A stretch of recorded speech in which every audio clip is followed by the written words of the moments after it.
Hello student, आप लोग कैसे हैं। देव कोचिंग की इस ऑनलाइन प्लेटफॉर्म पर आपका स्वागत है। हम लोग इस समय क्लास 11th का एक बायोलॉजी का बहुत ही महत्वपूर्ण सेगमेंट पढ़ रहे हैं, किंगडम मोनेरा। किंगडम मोनेरा में हम लोगों ने पढ़ा था कि इसको दो डिवीजन में बांटा गया है। एक को बोलते हैं आर्ची बैक्टीरिया और एक को बोलते हैं यू बैक्टीरिया। जो आर्ची बैक्टीरिया होता है इसको बोलते हैं प्रिमिटिव बैक्टीरिया। इसके बारे में हम लोगों ने बहुत ही डिटेल स्टडी किया था। आज मोनेरा के दूसरे लेक्चर में हम लोग पढ़ने जा रहे हैं यू बैक्टीरिया। जो यू बैक्टीरिया होते हैं ये वास्तव में कह सकते हैं कि यू का मतलब होता है ट्रू, ये वास्तविक बैक्टीरिया होते हैं, ठीक है। और इनको अगर हम देखें अकॉर्डिंग टू एनसीईआरटी सिलेबस तो इनको हम 3 पार्ट में डिवाइड कर सकते हैं। फिर भी इनको यू बैक्टीरिया क्यों कहा जाता है, क्योंकि इनमें जो सेल वॉल जो होता है वो पेप्टाइडोग्लाइकान का बना होता है जो बहुत ही रिजिड होता है, ठीक। और बैक्टीरिया जो होते हैं इनको 3 हम कैटेगरी में डिवाइड कर सकते हैं। एक को कहते हैं बैक्टीरिया, एक को कहते हैं साइनोबैक्टीरिया, इसी को हम सामान्य भाषा में हम BGA ब्लू ग्रीन एल्गी भी कहते हैं। स्टूडेंट, आई होप आप लोगों को समझ में आ रहा होगा। और तीसरा इसकी कैटेगरी है जिसको बोलते हैं माइकोप्लाज्मा, ठीक है। तो सबसे पहले हम माइकोप्लाज्मा से डिस्कशन करेंगे कि माइकोप्लाज्मा होते क्या हैं। माइकोप्लाज्मा को हम क्या कहते हैं, माइकोप्लाज्मा को हम कहते हैं PPLO, प्लूरोनिमोनिया लाइक ऑर्गेनिज्म। ये सबसे छोटे ऑर्गेनिज्म होते हैं, ठीक है। इनको स्मॉलेस्ट लिविंग ऑर्गेनिज्म भी कह सकते हैं, स्मॉलेस्ट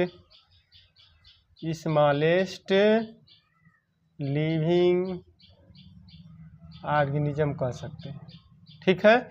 अगर इनकी और हम एक खासियत देखें तो आप जानते हैं कि जो बैक्टीरिया होते हैं, जो माइकोप्लाज्मा होते हैं, ये can pass through proof filter. जो प्रूफ फिल्टर होता है can pass through proof filter, जो सबसे छोटा फिल्टर होता है उसी से पास हो पाते हैं, अन्यथा ये पास नहीं हो सकते, इतने छोटे होते हैं। इनकी और एक खास बात यह है कि इनमें जो सेल वॉल होता है, सेल वॉल एब्सेंट होता है। ध्यान रहे, जो PPLO होते हैं, माइकोप्लाज्मा होते हैं, इनमें जो है सेल वॉल एब्सेंट होता है, ठीक। साथ ही साथ अगर इनकी हम साइज की बात करें तो इनकी साइज जो है 0.1 μm टू 0.3 μm तक होती है। इनकी साइज जो होती है 0.1 μm से 0.3 μm होती है। अगर इनके अगले कैरेक्टरिस्टिक्स की बात करें तो कैन लाइव, ठीक है। अगर इनके अगले कैरेक्टरिस्टिक्स की हम बात करें तो can live without oxygen, can live without oxygen. अगर इनको हम कह सकते हैं या दूसरी भाषा में इनको कह सकते हैं फैकल्टेटिव एनएरोब्स। इनको हम क्या कह सकते हैं, फैकल्टेटिव एनएरोब्स भी कह सकते हैं। और बहुत सारी ये बीमारी को भी काज करते हैं। माइकोप्लाज्मा से बहुत सारी बीमारियां भी होती हैं।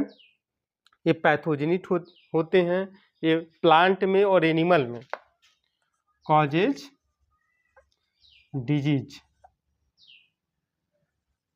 In plant and animal. तो आई होप स्टूडेंट आप लोगों को समझ में आ गया होगा कि माइकोप्लाज्मा क्या होता है।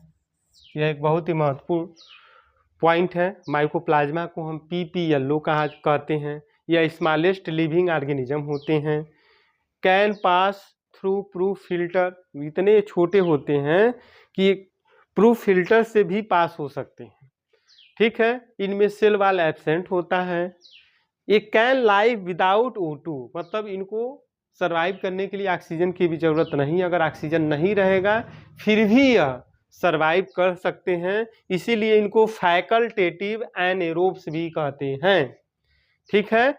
और यह बहुत सारी बीमारियां काज करते हैं प्लांट्स में और एनिमल में।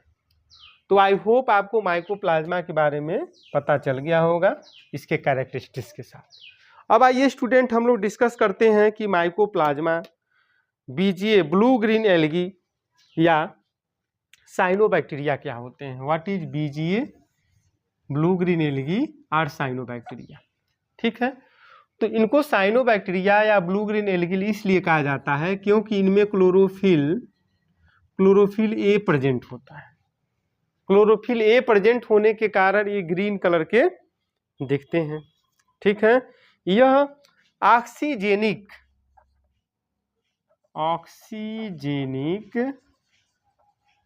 फोटोसिंथेसिस की प्रक्रिया को करते हैं। मतलब ऑक्सीजन की उपस्थिति में ये फोटोसिंथेसिस, ऑक्सीजेनिक फोटोसिंथेसिस की प्रोसेस करते हैं। ऑक्सीजेनिक फोटो ऑटोट्रॉफ्स हम कह सकते हैं। फोटो ऑटोट्रॉफ्स, इनको हम क्या कह सकते हैं, ऑक्सीजेनिक फोटो ऑटोट्रॉफ्स कहा जा सकता है। मतलब ये अपना भोजन लाइट की उपस्थिति में स्वतः बना सकते हैं। अगर नेक्स्ट कैरेक्टरिस्टिक की बात करें तो ये क्या होते हैं, मैक्सिमम जो है यह यूनिसेलुलर होते हैं, मतलब ये कोशिकीय होते हैं, कॉलोनियल होते हैं। ठीक है, कॉलोनियल मीन्स एक कॉलोनी बना करके रहते हैं। ठीक है, फिलामेंटस होते हैं,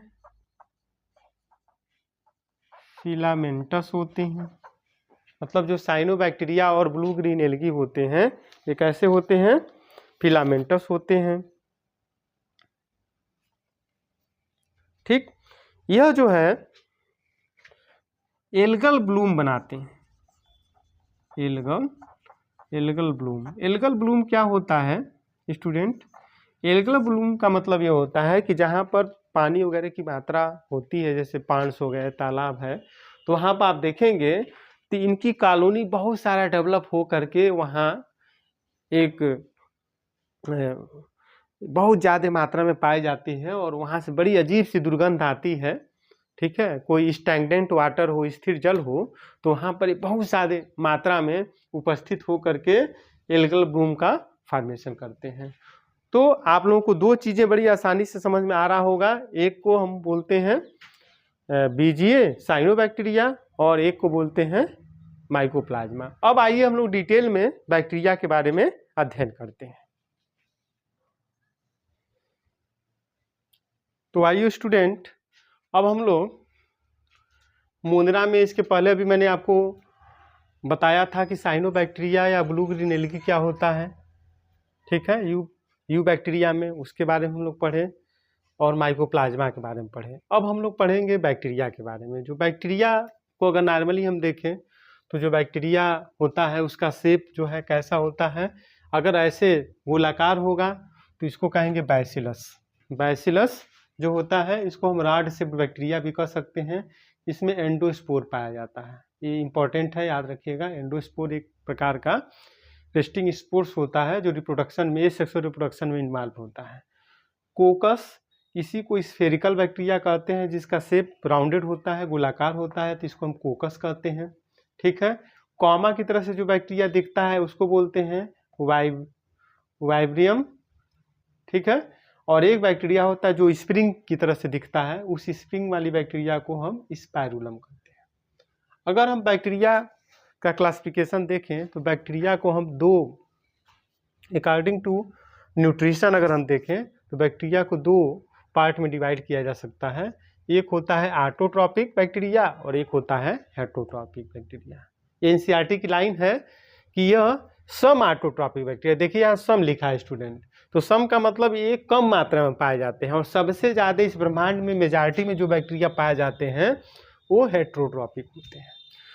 तो आइए सबसे पहले हम लोग ऑटोट्रॉपिक बैक्टीरिया के बारे में देखा जाए कि जो ऑटोट्रॉपिक बैक्टीरिया होते हैं ये नेचर में बड़ी कम पाए जाते हैं। ठीक है, और यह दो तरह के होते हैं, एक होता है फोटो ऑटोट्रॉपिक और एक को बोलते हैं कीमो हेटरोट्रॉपिक। जो फोटो ऑटोट्रॉपिक होते हैं, ठीक है, एक होता है फोटो ऑटोट्रॉपिक, दूसरा होता है कीमो, इसको ऑटोट्रॉपिक कहेंगे, कीमो ऑटोट्रॉपिक। तो जो फोटो ऑटोट्रॉपिक होता है, यह नॉर्मल जो फोटोसिंथेसिस की प्रक्रिया होती है वो यहाँ होती है सनलाइट की उपस्थिति में।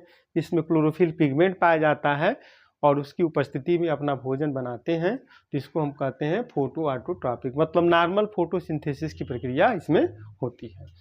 दूसरा होता है कीमो ऑटोट्रॉपिक।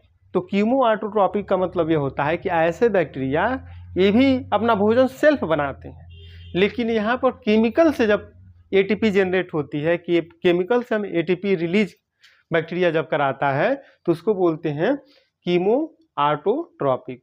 ठीक है, इसमें एक केमिकल रिएक्शन होता है, एक केमिकल रिएक्शन होता है, use release energy to produce ATP, और इससे जो है हमको एटीपी प्राप्त होता है। ठीक है, जैसे देखिए हमने नाम सुना होगा sulphur bacteria, hydrogen bacteria, nitrogen bacteria. ठीक है, ये जो भी बैक्टीरिया होते हैं, यहाँ जो भी प्रोसेस होता है वहाँ कीमो ऑटोट्रॉपिक प्रोसेस चलता है। ठीक है, और जो है आइए हम लोग डिस्कस करते हैं कि जो हेट्रोट्रॉपिक बैक्टीरिया होते हैं मेजॉरिटी में सबसे ज़्यादा मात्रा में पाए जाते हैं। ये इनका अगर क्लासिफिकेशन हम देखें तो ये 3 पार्ट में होते हैं। एक होते हैं सैप्रोफिटिक, ऐसे बैक्टीरिया जो सड़े गले स्थानों पर पाए जाते हैं, जो भी सड़ी गली चीज़ें होती हैं उनको डिकम्पोज करते हैं, उनसे एनर्जी रिलीज करते हैं, तो ऐसे बैक्टीरिया को हम बोलते हैं सैप्रोफिटिक बैक्टीरिया कहते हैं। एक होते हैं पैरासिटिक बैक्टीरिया। आप जानते हैं कि ऐसे बैक्टीरिया जो है वो ह्यूमन हो चाहे एनिमल हो चाहे प्लांट हो, दोनों के ऊपर जो है ये पैरासिटिक फॉर्म में पाए जाते हैं और बहुत सारी बीमारियों को जनरेट करते हैं, बहुत सारी बीमारियों को काज करते हैं। जैसे अगर एनिमल में हम देखें तो एनिमल में आप देखे होंगे, नाम सुने होंगे कॉलरा, ये भी जो है एनिमल में होने वाली बीमारी है जो बैक्टीरिया से होती है। टिटनस, डिप्थीरिया, वूफिंग कफ, काली खांसी, ये सब जो है एनिमल में होने वाली बीमारी है जो किससे होती है, बैक्टीरिया से होती है। ठीक है, और प्लांट में एक बीमारी चलती है जिसको बोलते हैं सिट्रस कैंकर। जितने भी सिट्रस बने खट्टे फल होते हैं, जैसे आप नींबू में देखे होंगे, ऐसे नींबू होता है और उसमें जगह जगह ब्राउनिश या ब्लैकिश स्पॉट जगह जगह ऐसे बन जाते हैं, तो ये बैक्टीरिया से होने वाली प्लांट में बीमारी है जिसको बोलते हैं सिट्रस कैंकर, जो किससे होता है, किस बैक्टीरिया से होता है, जैंथोमोनास सिट्री से होता है। अब आइए जो सिम्बायोटिक बैक्टीरिया होते हैं, आप जानते हैं कि सिम्बायोटिक्स का मतलब होता है ऐसे बैक्टीरिया जो एक दूसरे से पॉजिटिव एसोसिएशन के द्वारा एक दूसरे को लाभ पहुंचाते हुए जब जीवन यापन करते हैं ऐसे बैक्टीरिया, तो इसको बोलते हैं सिम्बायोटिक एसोसिएशन। ये बैक्टीरिया जो होते हैं, जैसे आप देखे होंगे राइजोबियम, जो राइजोबियम बैक्टीरिया होते हैं, आप जितने देखे होंगे लेगुनस प्लांट होते हैं, उस लेगुनस प्लांट में ये बैक्टीरिया उनकी जड़ों में, लेगुनस प्लांट के जो रूट होते हैं, ऐसे लेगुनस प्लांट के जो रूट होते हैं आप देखेंगे तो उसी रूट में आप देखेंगे तो ये बैक्टीरिया ऐसे जो है जगह जगह गांठ पाई जाती है जिसको रूट नोड्यूल्स कहते हैं। ये रूट नोड्यूल्स जो है पिंक कलर का दिखता है, इससे भी कई बार क्वेश्चन पूछा गया है। तो इसमें एक प्रकार का पिगमेंट पाया जाता है जिसको लेग हीमोग्लोबिन बोलते हैं। इसको क्या बोलते हैं, लेग हीमोग्लोबिन बोलते हैं। तो इसी लेग हीमोग्लोबिन के कारण इसका कलर जो है पिंक होता है। और उसमें एक प्रोसेस चलता है जिसको यहाँ पर हमने लिखा है। ठीक है, आप जानते हैं कि नाइट्रोजन की मात्रा वातावरण में बहुत ज़्यादा है, लेकिन ये पौधे जो है डायरेक्ट नाइट्रोजन नहीं ले पाते हैं, तो उनके अंदर बैक्टीरिया की मदद से अमोनिया को नाइट्रोसोमोनास और नाइट्रोकोकस बैक्टीरिया से नाइट्रेट में कन्वर्ट करते हैं। ठीक है, और पुनः नाइट्रोबैक्टर बैक्टीरिया के माध्यम से नाइट्राइट में कन्वर्ट करते हैं। तो यह इनकी जड़ों में बैक्टीरिया जो पाए जाते हैं, नाइट्रोसोमोनास, नाइट्रोकोकस, नाइट्रोबैक्टर, ये सभी बैक्टीरिया जो होते हैं ये इसमें पाए जाते हैं। और एक प्रोसेस चलता है जिसको बोलते हैं नाइट्रीफाइंग प्रोसेस। तो ये इनको नाइट्रीफाइंग बैक्टीरिया कहा जाता है। और यह बैक्टीरिया जो है वातावरण का जो अमोनिया है, नाइट्रोजन है, उसको जो है नाइट्रेट और नाइट्राइट में कन्वर्ट कर देते हैं। और उसके बाद आप जानते हैं कि प्लांट डायरेक्ट जो है नाइट्रोजन को नहीं ले पाते हैं, तो उनको अगर नाइट्रेट और नाइट्राइट में कन्वर्ट कर दिया जाए तो उसको आसानी से टेकअप कर लेते हैं। ठीक है, तो यहाँ सिम्बायोटिक एसोसिएशन देखने को मिलता है। इसके अतिरिक्त अगर हम ब्लू ग्रीन एल्गी में आप देखे होंगे तो उसमें ऐसे एक फिलामेंटस आप देखेंगे एल्गी, तो उसमें एक विशेष प्रकार की संरचना पाई जाती है जिसको बोलते हैं हेट्रोसिस्ट। जो हेट्रोसिस्ट होता है यह नाइट्रोजन फिक्सेशन का काम करता है। आप जानते हैं कि बाकी जो ब्लू ग्रीन एल्गी होते हैं उसमें जो है फोटोसिंथेसिस की प्रक्रिया होती है, उसमें जो है C3 साइकिल चलती है और वहाँ पर जो है फोटोसिंथेसिस की प्रक्रिया के द्वारा जो है सारे प्रोसेस चलते हैं। लेकिन यहाँ पर जो विशेष प्रकार के जो सेल होते हैं जिसमें हेट्रोसिस्ट पाया जाता है, आप देखेंगे तो वहाँ पर जो कंडीशन होती है वो अलग होती है। यह हेट्रो जो सिस्ट होते हैं ये थिक वाल स्ट्रक्चर होते हैं। इसमें फोटो सिस्टम सेकेंड एब्सेंट होता है। इसमें ये थिक वाल स्ट्रक्चर होते हैं, आप कह सकते हैं ये थिक वाल स्ट्रक्चर होते हैं। इसमें पीएस फोटो सिस्टम सेकेंड जो है एब्सेंट होगा। जब फोटो सिस्टम सेकेंड एब्सेंट होता है तो उसमें फोटोलिसिस ऑफ वाटर नहीं होगा, मतलब वाटर का स्प्लिटिंग नहीं होगा और यहाँ पर एनारोबिक सिचुएशन हो जाएगा, क्योंकि यहाँ पर हेट्रोसिस्ट में नाइट्रोजन का फिक्सेशन तभी होगा जब एनारोबिक कंडीशन होगा। ठीक है, तो आपको समझ में आ गया होगा। और इसके चारों तरफ आप देखेंगे तो एक म्यूसिलेजिनस शीथ पाया जाता है जो इसको प्रोटेक्ट करता है। अगर हम बैक्टीरिया की रिप्रोडक्शन की बात करें तो आप जानते हैं कि रिप्रोडक्शन में जो है सबसे जो कॉमन प्रोसेस होता है वो होता है बाइनरी फिजन। बाइनरी फिजन के द्वारा इसमें रिप्रोडक्शन होता है। अगर हम बात करें तो इसमें एक रेस्टिंग स्पोर एंडोस्पोर होता है, उसके द्वारा भी रिप्रोडक्शन होता है। इसके अतिरिक्त जो है एक प्रोसेस चलता है ट्रांसडक्शन, उसके द्वारा भी इसमें रिप्रोडक्शन देखने को मिलता है। तो आज स्टूडेंट हम लोगों ने मोनेरा को कंप्लीटली अकॉर्डिंग टू नीट पूरी तरह से इसको हम लोगों ने देख लिया। आप देखेंगे एनसीईआरटी की लाइन बाय लाइन मैं आपको बता रहा हूँ, आप किताब खोल करके आप देखेंगे तो सारी चीज़ें जो हैं ये आपको एनसीईआरटी में लाइन बाय लाइन मिलेगी। तो आई होप ये सारा क्लास आपको अच्छा लग रहा होगा और आप बड़ी इंजॉय भी कर रहे होंगे पढ़ने में। तो आप जो है अधिक से अधिक हमारे चैनल को लाइक करिए, सब्सक्राइब करिए और अपने मित्रों को शेयर करिए। बहुत बहुत धन्यवाद।